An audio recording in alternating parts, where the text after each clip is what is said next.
무능한 정치가 범죄자, 사기꾼만이 나라를 망치는 게 아니다.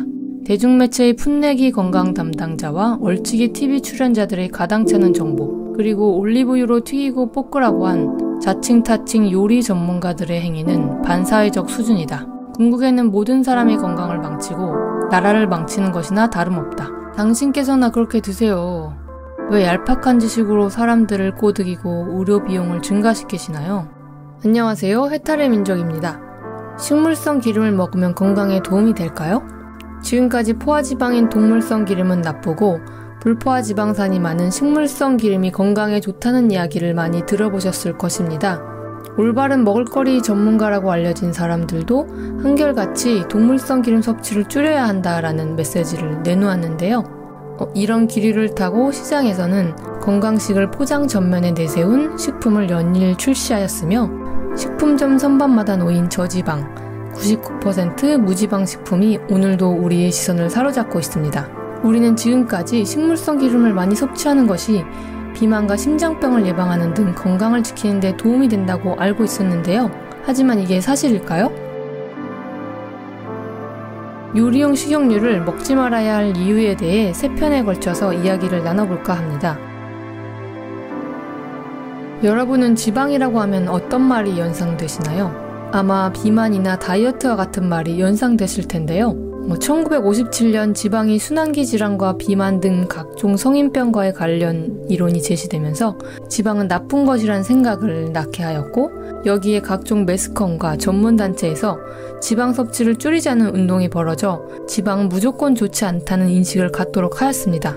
그리하여 포화지방이 많다고 알려진 동물성 지방은 금기시되었으며 불포화지방산이 많이 든 식물성 기름은 좋다는 인식이 확산되었는데요. 그러나 식물유의 과잉 섭취, 산화된 식용유를 먹거나 트랜스형 지방산을 먹는 것이 포화지방산보다 훨씬 해롭다는 사실은 비교적 최근에 알려졌습니다. 동물성 기름을 대체하기 위해 만들어진 식물성 기름이 우리 몸을 해치는 진짜 범인이다. 식물성 기름의 탄생은 건강과는 아무 상관이 없다. 우리가 식물성 기름을 먹게 된 이유는 무엇일까요? 결론부터 간단하게 이야기하자면 그 시장은 건강과는 아무 상관이 없습니다. 가축을 키워 도축하는 것보다 식물의 씨앗에서 화학적으로 추출한 기름으로 식품을 만드는 편이 훨씬 싸게 먹히기 때문입니다. 1820년과 1920년 사이에 세계 인구는 10억 명에서 20억 명으로 2배 이상 증가하였는데, 이는 전대미문의 사건이었으며 그러다 보니 당연히 식량을 공급할 수 있는 능력이 한계치에 이르렀고, 특히 동물에서 생산되는 제품의 가격이 천정부지로 치솟기 시작했습니다. 그 중에서도 동물성 기름 공급량은 아메리카 대륙에서 전개되는 도시화 속도를 따라가지 못했고, 따라서 가격은 합리적인 수준과는 거리가 멀었으며 수요와 공급의 간극이 커지는 이 같은 상황은 값싼 원재료를 써서 진짜 음식과 비슷한 제품을 개발하려는 의욕을 불러일으켰습니다. 한 가지 해결책을 찾은 것이 그냥 버려졌을 면실류 등의 폐기물에 고압과 고열을 가하고 적절한 화학약품을 처리하면 동물성 기름을 감쪽같이 흉내낼 수 있었습니다. 그 결과 새롭게 등장한 이 값싼 지방이 우리가 먹는 식품에 침투하기 시작했고, 처음에는 식용유와 마가린의 주재료로 쓰이다가 이후 쇼트닝, 원료로 쓰였고, 이 지방을 첨가하면 맛이 더 좋아진다는 이유로 결국 슈퍼마켓 선반에 올랐으며 거의 모든 가공식품에 쓰이게 되었습니다. 당시 미국 주부들은 라드와 버터로 요리를 했는데 식물성 기름의 신제품들을 만들고 주부들이 이제까지 써온 라드와 버터보다 신제품이 더 좋다는 인상을 소비자에게 심어주어야 했고, 식물성 기름 제품을 동물성 기름보다 몸에 좋고 버터보다 훨씬 경제적인 제품이라고 선전했습니다. 건강한 식품이라는 주장을 뒷받침할 근거는 전혀 없었지만 근사하게 들렸고, 라드와 동일하게 요리에 쓸 수 있고 상당히 저렴했기 때문에 제품은 출시되자마자 큰 인기를 끌었습니다. 우리는 이제 국내 식당에서 음식을 먹을 때뿐만 아니라 세계 어디를 가서 음식을 먹든 요리용 식용유를 피할 수 없게 되었는데요. 우리 일상 속에 너무나도 깊숙하게 침투해온 요리용 식용유를 먹어서는 안 될 이유를 살펴보기 앞서 이해를 돕기 위해 지방의 종류에 대해 간단하게 알아보도록 하겠습니다. 지방은 크게 포화지방산과 불포화지방산으로 나뉘며, 불포화지방산은 다가불포화지방산과 단일 불포화지방산으로 나뉩니다. 포화지방은 화학적으로 가장 안정된 지방으로 상온에서도 수개월 동안 변질되지 않는데요. 사람을 포함한 동물들이 갖고 있는 지방은 대부분 포화지방이며 버터, 라드,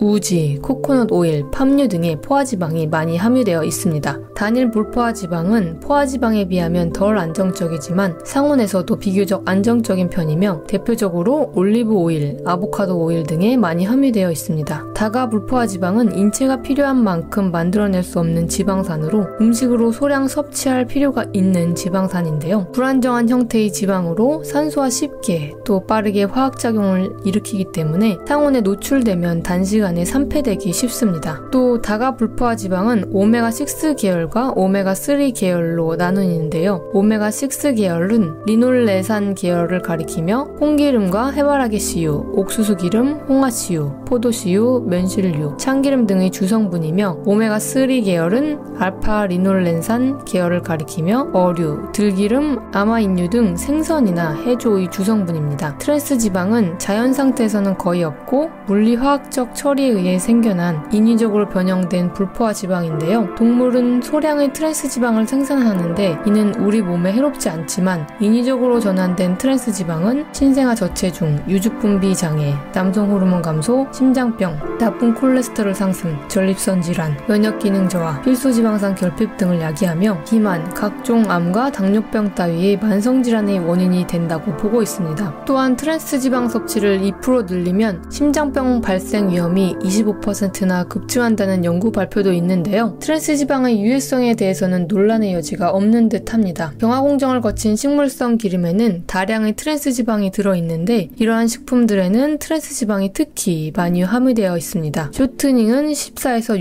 60%, 마가린은 16에서 70%의 트랜스 지방이 함유되어 있고 프렌치 프라이, 캔디, 빵 종류, 라면, 냉동 피자, 냉동 와플, 쿠키, 시리얼, 전자레인지용 팝콘, 도넛, 파운드 케이크, 포테이토칩, 햄버거 등에 특히 많이 함유되어 있습니다. 우리가 일상생활에서 너무나 쉽게 접할 수 있는 가공식품들이네요. 주의가 필요할 것 같습니다. 그럼 몸에 좋은 불포화 지방산이 많이 포함되어 있는 듯 보이는 이 요리용 식용유를 왜 먹지 말라는 것일까요? 그 이유를 살펴보도록 하겠습니다. 첫째, 인류의 조상은 식용유를 먹지 않았으며 식용유는 자연식품이 아니다. 식용유를 포함하여 설탕, 알코올 등 어떤 식품이라도 자연의 본래 그대로 있지 않고 사람 손으로 순수하게 정제한 것은 인간의 유전적 구조에 맞지 않으며 진화론적으로 보면 구석기 시대에 흰빵, 설탕, 식용유는 없었습니다. 이런 식품에 사람의 유전자가 적응하려면 더 오랜 시간이 흘러야 하며 너무 짧은 기간에 너무 지나치게 달라진 것입니다. 인류가 식용유를 먹은 역사는 기껏 150년밖에 되지 않으며 한국인이 식용유를 먹기 시작한 것은 겨우 50년 정도에 지나지 않는다고 합니다. 씨앗 속에 들어있는 지방을 짜내어 만든 식용유라고 하는 형태는 자연식품이 아니며 과거의 인류가 먹어온 식품이 아니라는 말이죠. 즉, 식용유는 씨앗 속의 다른 영양소는 모두 제거되고 지방산만으로 이루어진 벌거숭이 영양인 것입니다. 동물이든 사람이든 모든 생명체는 어떤 형태로든 자연에 있는 그대로의 화학물질을 먹으며 생존해왔고 꼭 같은 화학물질도 인공적으로 합성한 것은 인류의 커다란 위협이 됩니다. 인류가 지금까지 먹지 않았던 식용유라는 형태의 기름은 포화지방보다 콜레스테롤보다도 더 건강에 위협적일 수 있다는 최신 연구 결과들이 많이 나오고 있습니다. 둘째, 식용유는 추출하는 과정에 문제가 있다. 제유 과정에서부터 생성되는 독, 기름의 제조 과정을 살펴보면 일반적으로 기업에서는 식용유를 만들기 위해서 먼저 재료를 세척한 뒤 원료의 종류에 따라 여러가지 온도로 2시간 정도 볶는 과정을 거칩니다. 추진 압착 과정을 거치는데 이때부터 기름은 산패되기 시작하며 추진 압착 과정에서 온도가 상당히 높기 때문에 필수 지방산은 손상되고 맙니다. 이 과정을 통과하여 여과한 다음 병에 넣어 판매되는 것이 천연의 정제하지 않은 식용유이며 압착 짜낸 기름 중에서 남아있는 기름을 유기용매를 사용하여 마저 추출해내게 됩니다. 헥산이나 헵탄 따위의 유기용매로 추출을 하는데 헥산은 등유와 같은 것으로 자동차 용품점에서 파는 브레이크 클리너 등의 주성분이기도 합니다. 탈거마 과정을 통해 인체에 중요한 레시틴이 제거가 되고 각종 미네랄이 제거가 되게 되며 정제, 표백, 탈취화 과정을 통해 미네랄이 또 한 번 제거되며 탈취화 과정은 250도의 고온에서 30분에서 60분간 진행되게 되는데요. 기름을 150도 이상 가열한다는 것은 불포화 지방산은 돌연변이 물질이 될 수 있어 DNA를 손상시킬 수 있음을 의미하며 160도 이상에서는 트랜스 지방이 생성되기 시작하며 220도 이상 가열하면 그 수는 기하급수적으로 늘어나게 됩니다. 즉, 본래의 영양성분은 날아가 버리고 하이드록시 노네날이라는 발암물질과 트랜스 지방산 등 세포막을 부식시키는 동물이 대거 증가하는데요. 이것이 정제유인 식용유의 치명적인 결함으로 정제유 이퀄 화학처리 이퀄 하이드록시 노네날 트랜스지방산이라고 생각해도 전혀 틀리지 않다고 합니다. 탈취화 과정을 통해 자연 상태에서는 결코 볼 수 없는 물질들이 생겨나게 되는 것이죠. 이와 같은 방식으로 만든 식용유가 과연 건강에 도움이 될까요? 이렇게 식용유를 제조하는 과정에서 레시틴과 토코페롤과 같은 항산화제 등 모든 영양소가 제거되며 트랜스형 지방이 되어버린 그야말로 독을 우리는 일상적으로 먹고 있는 것입니다. 지금까지 영양학자와 의사들은 포화지방산 대신 다가불포화지방산이 많이 든 식물류를 많이 먹으라고 권장해왔습니다. 불포화지방산은 필수 지방산이기 때문에 인체에 반드시 필요하지만 과잉의 불포화지방산은 산소와 쉽게 반응하여 산화됨으로 건강에 오히려 나쁘다고 하네요. 산화된 지방은 화학적으로 불완전하여 DNA와 세포막을 손상시키고 암, 염증, 조직의 퇴행 등을 일으킨다고 합니다. 더욱이 불포화지방산이 가열된 거나 고열로 튀겨질 때 트랜스지방이 만들어지는데요. 인체는 시스형 지방산만 이용하는데 트랜스형은 결함을 지닌 세포막을 만들고 호흡기계를 손상시키며 치유체계를 위협한다고 합니다. 지금까지 식물성 기름이 만들어지게 된 이유와 지방의 종류에 대해 살펴보았고 요리용 식용유의 문제점 2가지에 대해 이야기를 나눠보았는데요. 요약하자면 요리용 식용유는 인류가 먹어온 식품이 아니며 추출하는 과정에 많은 문제가 있다는 것이고요. 트랜스지방이 건강에